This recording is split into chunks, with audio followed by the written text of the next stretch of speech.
যেটা ছিল madam already বলেছে যে সচরাচর কারখানাতে যেটা হয় যে একজনকে দেখা যাচ্ছে সুপারভাইজার হচ্ছে তার বস, ইমিডিয়েট বস, সে তাকে আপনার প্রপোজ করলো বা প্রেমের প্রস্তাব দিল, কিন্তু তার যাকে দিচ্ছে তিনি সেই ব্যাপারে সম্মতি না জানানোর কারণে তাকে প্রফেশনালি বিভিন্ন কাজের প্রেশারাইজ করতেছে, যাতে হয় সে চাকরি ছেড়ে চলে যাক, না হয় তার প্রস্তাবে রাজি হোক।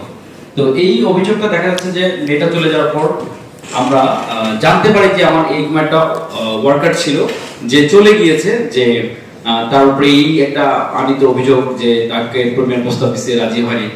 তো এরই প্রেক্ষিতে আমরা একটা শর্ট লিস্ট করেছি যে আমরা কিভাবে বিষয়টাকে পর্যবেক্ষণ করব। আমরা সর্বপ্রথম যেটা বলেছি, কর্মী চলে যাওয়ার কারণ উদ্ঘাটন করতে হবে। এক্স্যাক্টলি সে চলে গিয়েছে কিভাবে আমি তো জানি না, বিকজ অফ আমাকে সে বলে যায়নি যে আমাকে প্রেমের প্রস্তাব দিছে, আমি রাজি হইনি দেখে আমাকে কাজে প্রেশার দিছে। So first of all I have to know যে সে কেন চলে গিয়েছে। দেন আমরা করেছি প্রাথমিক তদন্ত। এখন সে তো চলে গিয়েছে, তো আমরা তার সাথে যোগাযোগ করব, তবে তার এই মধ্যে আমি কি করব, আমি তো বসে থাকবো না, প্রাথমিক তদন্ত করে ফেলবো যে আসলে ঘটনাটা কি ছিল। কি মেয়েটা সুপারভাইজারকে ফাঁসানোর উদ্দেশ্যে এরকমটা নাটক করছে, অথবা তার চলে যাওয়ার কারণটা কি ছিল, আমি এটা প্রাথমিক তদন্ত করে ফেলবো আমার ইন্টারনাল টিম দিয়ে। তারপরে আমরা যেটা করব, ভুক্তভোগীর সাথে যোগাযোগ। বিষয়টা যদিও আমরা পর্যায়ক্রমে রেখেছি, বাট বিষয়টা একটার সাথে একটা অ্যালাইন, যে আমি ভুক্তভোগীর সাথে যোগাযোগ করব, তার সাথে আমি কথা বলতে পারবো যে তোমার একটা অভিযোগ আমরা জানতে পেরেছি, তুমি এই কারণে চলে গিয়েছো, সো তুমি আসো, আমরা বিষয়টা তদন্ত করব, বা তোমার সাথে বিষয়টা যাতে নেক্সট স্টেপ না হয় সেক্ষেত্রে অনেক সময় ডিপেন্ড করে যে আমার ওই পার্ট থেকে সে আমাকে কি রিয়াক্ট করতেছে। লাইক সে বলতে পারে যে আমি আর যাবো না, আপনাদের ফ্যাক্টরিতে এটা হয়, কোনো বিচার পাই না, বা আমি তাকে আশ্বস্ত করবো যে তোমার বিষয়টাকে অত্যন্ত গুরুত্বের সহিত আমরা দেখছি এবং তোমার বিষয়টাকে তুমি চাইলে আমরা গোপনীয় ভাবে রাখবো। যেভাবে তাকে আশ্বস্ত করা যায় আমরা তাকে এনে প্রকৃত ঘটনা উদ্ঘাটনের পরবর্তী চেষ্টা করব। এখন তৎপরবর্তীতে আমরা কি করব, ঘটনার বিবরণী আলোকপাত ও অভিযোগ গ্রহণ করব। কত আসবে, আসার পর হচ্ছে আমরা বিস্তারিত তার কাছ থেকে জানবো, এবং জানার প্রেক্ষিতে আমি যখন একজনের বিরুদ্ধে কোনো ব্যবস্থা নিতে যাব, ফার্স্ট অফ অল আমাকে তার বিরুদ্ধে অভিযোগ নিতে হবে। যখন আমি ডিসিপ্লিনারি অ্যাকশনে যাব, এখন কোনো অভিযোগ নাই, আমি তো বলতে পারবো না যে আপনি অপরাধী, তাই আমি তার কাছে ঘটনার বিবরণী জেনে তার কাছ থেকে অভিযোগ গ্রহণ করব। অভিযোগ গ্রহণ করার পর আমরা যেটা করব, অভিযোগের প্রেক্ষিতে তদন্ত কমিটি গঠন ও চূড়ান্ত প্রতিবেদন দাখিল করব। এখানে একসাথে অনেকগুলি লিখে ফেলেছি, বিকজ এখানে বিশাল একটা প্রসিডিউর আছে। আমরা পেলাম যে অভিযোগ পেলাম, এখন আমি তদন্ত কমিটি গঠন করব। তাহলে যার বিরুদ্ধে অভিযোগ আসছে আমি তাকে কি করব, আমি তাকে একটা শোকজ করব। আমরা অবশ্য ভাবি যে শোকজ কি, জানি একটা জিনিস, শোকজ হচ্ছে আপনার বিরুদ্ধে আনিত যে অভিযোগ, এই অভিযোগ তার বিরুদ্ধে কেন আইনগত ব্যবস্থা নেওয়া হবে না তার কারণ ব্যাখ্যা করেন।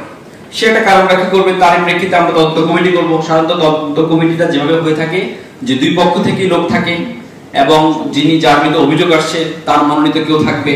তাকে মনোনীত করার জন্য আমরা চিঠি ইস্যু করবো যে আপনার 7 দিন বা একটা সময় নির্ধারণ করে দিয়ে আপনার মনোনীত ব্যক্তি নির্ধারণ করেন।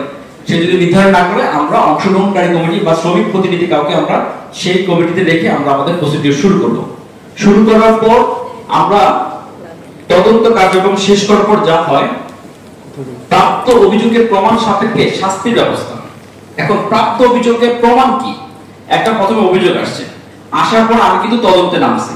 তদন্তটা নামার পর কিন্তু বিষয়টা এমন না যে যিনি অভিযোগ করছেন তিনি রাইট, যার বিরুদ্ধে অভিযোগ আসছে তিনি রং। আমি দেখবো যে আসলে অভিযোগটা কার। যদি সুপারভাইজার সে দোষী হয়ে থাকে, আমি তার বিরুদ্ধে আইনগত, শ্রম আইনে যে ধরনের আইনগত ব্যবস্থার কথা বলা আছে আমি সেই ধরনের ব্যবস্থা নিব। আবার যদি দেখা যাচ্ছে যে যিনি অভিযোগ করেছেন তিনি মিথ্যা অভিযোগ করেছেন বা তাকে কোনো কারণে বিপদগ্রস্ত করার জন্য স্বার্থ হাসিলের উদ্দেশ্যে অভিযোগ করেছেন, তাহলে তার বিরুদ্ধে আইনগত ব্যবস্থাটা তদন্ত করার পর যে প্রতিবেদন হবে তার উপরে ডিপেন্ড করে আইনগত ব্যবস্থাটা নেওয়া হবে। চূড়ান্ত প্রতিবেদন প্রকাশিত হওয়া পর্যন্ত গোপনীয়তা রক্ষা করা। এখন দেখা যাচ্ছে যে সুপারভাইজার সে একটা লাইনে 50, 60 জন, 70 জন তার আন্ডারে কাজ করতেছে। এখন যদি সুপারভাইজার আসলেই সে অপরাধী হয়ে থাকে, তাহলে ভিকটিমের ব্যাপারে সাক্ষীটা যেই দিতে যাবে সে ভয় পাবে যে আমি তার ব্যাপারে বলতে যাবো, পরবর্তী সে তো আমার সাথে একই কাজ করবে। তাই আমি যেখানে যেখানে আমার তদন্তটা করার স্বার্থে গোপনীয়তা রক্ষা করা, সেই জায়গাটা আমি গোপনীয়তা রক্ষা করব।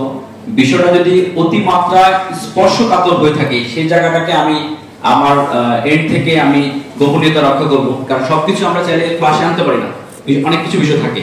সো পুরোটা বিষয় যেখানে গোপনীয়তা রক্ষা করা সেখানে গোপনীয়তা রক্ষা করে তার পরবর্তীতে আমরা সেটার একটা ব্যবস্থা চলে যাব।